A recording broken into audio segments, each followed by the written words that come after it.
सुशीला, जल्दी बाहर आओ, एक बहुत बड़ी खुशखबरी है। क्या हुआ जी, इतनी हड़बड़ी क्यों मचा रखी है आपने? आज बहुत जल्दी आ गए, कोई काम नहीं मिला आपको? शहर से एक व्यापारी आया था। उसे अपने होटल के लिए मिट्टी के बर्तन चाहिए, कुल 500 बर्तन। पानी के घड़े, लोटे, दिए और हांडियां, सब कुछ। इतना बड़ा ऑर्डर जी, हमारे जैसे छोटे कुमार से?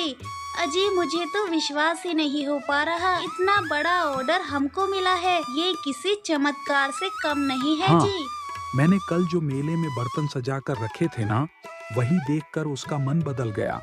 उसने कहा, तुम्हारे बर्तन में गांव की खुशबू है, अब 1 महीने में सब तैयार करना है। तो ये तो जी बहुत बड़ी बात है, अब घर में चूल्हा भी देर तक जलेगा और उम्मीद भी। काम बड़ा है और समय कम, लेकिन अगर मेहनत की तो यही हमारा पहला बड़ा मौका बन सकता है। गर्म दोपहरी है।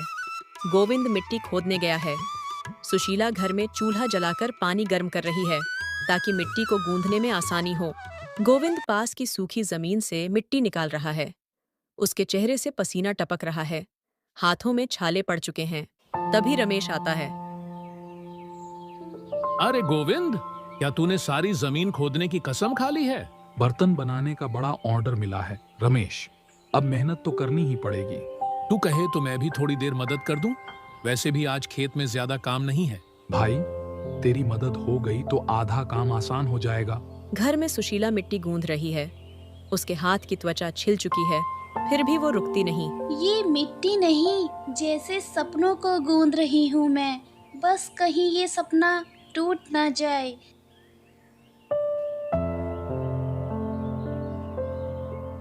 शाम को गोविंद और सुशीला मिलकर पहला घड़ा बनाते हैं।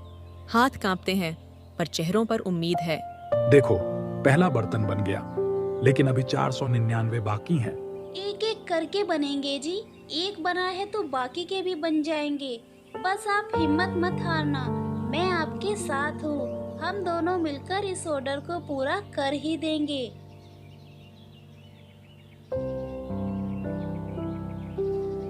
गोविंद और सुशीला ने मिलकर 2 दिन में 50 से ज्यादा बर्तन तैयार कर लिए थे। वे सब धूप में सूख रहे थे। अचानक बादल घिर आते हैं। सुबह का समय। आसमान पर काले बादल छाए हुए हैं। हवा तेज है। गोविंद बर्तन देखने बाहर आता है। सुशीला, देख, लगता है बारिश आएगी। ये सब बर्तन अभी कच्चे हैं, अगर भीग गए तो। हे भगवान, सब मिट्टी है और अभी तो ये गीले हैं, अभी तो भट्टी में भी नहीं गए। तभी तेज बारिश शुरू हो जाती है। गोविंद और सुशीला दौड़कर बर्तनों को बचाने की कोशिश करते हैं।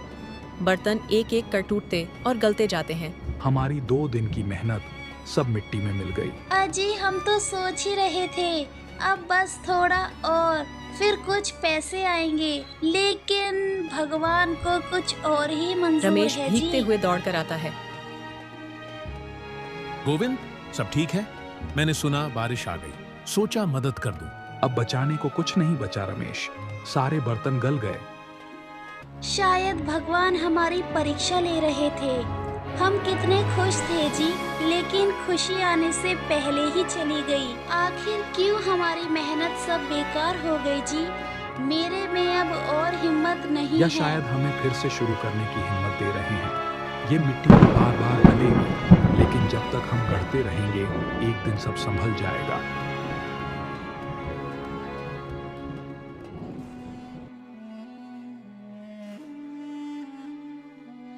सुबह का समय। बर्तनों की टूटी फूटी मिट्टी चारों तरफ फैली है। गोविंद बैठा है, सिर झुकाए। सुशीला घर के कोने में रो रही है। रमेश पास बैठा है। गोविंद धीरे बुझी हुई आवाज में, हम फिर कोशिश नहीं कर सकते रमेश, अब कुछ बचा ही नहीं, ना मिट्टी ना हिम्मत। हमने सोचा था रमेश, इस बार कुछ पैसे जुड़ेंगे, पर सब सपना बनकर ही बह गया। जब मैंने ये खबर सुनी तो मेरी खुशी का ठिकाना नहीं था रमेश। तभी दरवाजे पर कुछ आवाज आती है। गांव की कुछ महिलाएं और बुजुर्ग रामलाल काका आते हैं। उनके हाथों में मिट्टी, लकड़ी और कुछ सूखे उपले हैं। गोविंद बेटा, सुना कि तू मायूस बैठा है, लेकिन बेटा हम सब तेरे साथ हैं। तू गिरा है तो उठने में हम मदद करेंगे।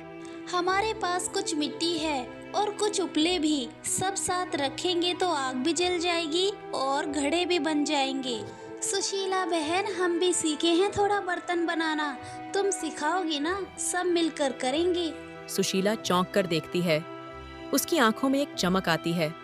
गोविंद उठता है और सबकी तरफ देखता है। तू अकेला नहीं है बेटा, गांव का दुख सुख भी साझा होता है। ये मेहनत तेरी है, लेकिन साथ हमारा है। गोविंद की आंखों में आंसू आ जाते हैं, लेकिन अब वो हिम्मत के आंसू हैं। हाँ काका, आप सब लोग हम दोनों के लिए बहुत बड़ी हिम्मत बनकर आए हो। अब हम हार नहीं मानेंगे काका। देखना, समय पर सारे बर्तन तैयार सभी हो जाएंगे। एक साथ मुस्कुराते हैं। बारिश के बाद की धूप सबके चेहरे पर चमक रही है। धीरे धीरे सब मिलकर मिट्टी गूंथने और काम शुरू करने लगते हैं।